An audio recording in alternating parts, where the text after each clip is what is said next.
Tapi ada yang lebih dahsyat lagi. Kalau sahabat berbeda dengan Nabi, kita ikut Nabi. Jadi dia adu-adu sahabat sama Nabi.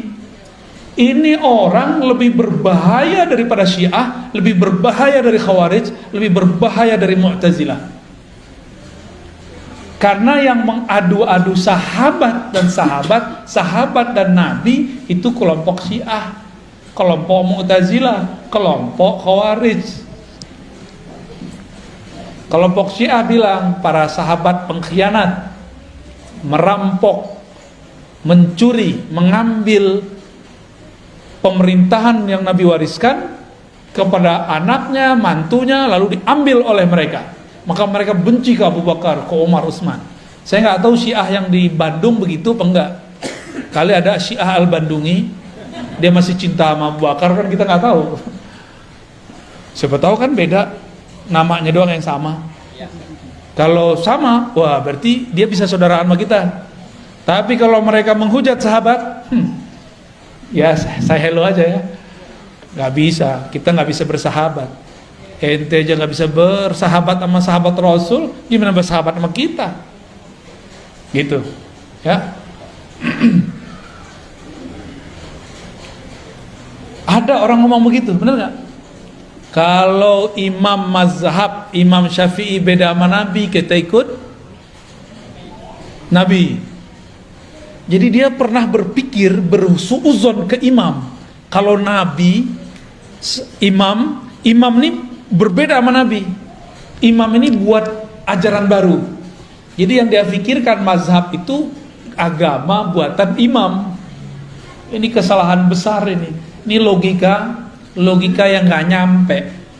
Buat definisi tapi nggak nyampe. Dan saya sering ketemu dan udah sering contohkan. Mereka ngomong nggak usah ikut Syafi'i, langsung aja ke Sahih Bukhari. Masih ingat? Masih ada nggak orang begitu? Masih ada. Padahal kita udah ngaji kemana-mana, kita ulang-ulang ini. Tanda dia kalau ngeritik kita nggak pernah dengerin video kita. Ya. Imam Bukhari murid dari muridnya Imam Syafi'i. Imam Bukhari ini juga riwayatin hadis, cuma tidak dikenal sebagai periwayat, dikenalnya sebagai imam mazhab. Imam Syafi'i, kebalik. Imam Syafi'i dikenal sebagai imam mazhab, padahal juga meriwayatkan hadis. Imam Bukhari berguru ke murid Imam Syafi'i, maka mazhabnya Bukhari itu sangat dekat ke mazhab Syafi'i. Kalau Imam Subuki positif masukkan, Imam Bukhari mazhabnya Syafi'i. Udah positif belum masukkan. Karena pas kita presentasikan ajaran Imam Bukhari hampir dekat dengan mazhab Syafi'i. Lebih tua mana Imam Syafi'i, Imam Bukhari? Lebih dekat mana ke Nabi, Imam Bukhari atau Imam Syafi'i? Jadi kalau kita ikut salaf, lebih orisinal mana, ikut Syafi'i atau Bukhari? Tuh, itu namanya mazhab. Mazhab ini berkembang, tapi di samping kirinya ada thariqat juga berkembang. Dulu ada namanya Imam Hasan Al-Basri. Imam Hasan Al-Basri punya murid namanya Habib Al-Ujaimi. Ada muridnya Daud At-Tai. Daud At-Tai punya murid Ma'ruf Al-Kharqi, Sarri Sabti. Lalu Imam Junaid Al-Baghdadi. Maka dulu disebut thariqat Junaidiyah. Apa nama thariqatnya? Junaidiyah. Tapi thariqat ini lebur, banyak cabangnya.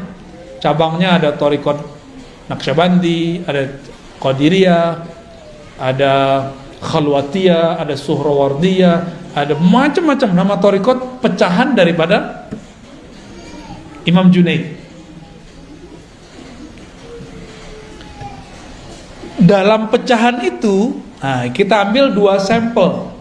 Thariqat Naqsyabandiyah dan Thariqat Qadiriyah. Nabi berbicara dalam syariatnya, afdalul dzikri la ilaha illallah. Dalam surat Muhammad, fa'lam annahu la ilaha illallah. Ayat ini syariat nih. Fa'lam annahu la ilaha illallah. Surat Muhammad ayat 19.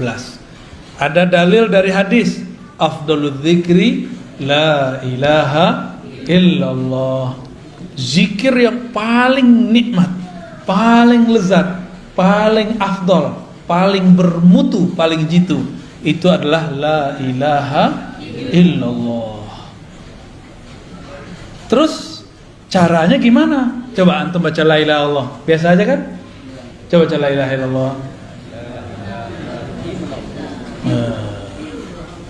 Ada yang tahu, itu ketahuan tuh kalau sudah berarti udah ngambil thariqat udah tuh.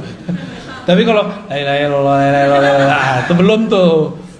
Saya tahu dari suara aja kita ngerti. Apalagi kadang-kadang kalau sudah dihentakkan ke dalam kolbu ini kan bercahaya kalau disebut nama Allah. Itu terasa tuh cahayanya, gitu. Dan memancar di wajah. Ada wajah keasikan. Karena afdhaluz zikri, zikir paling enak, paling nikmat la ilaha illallah.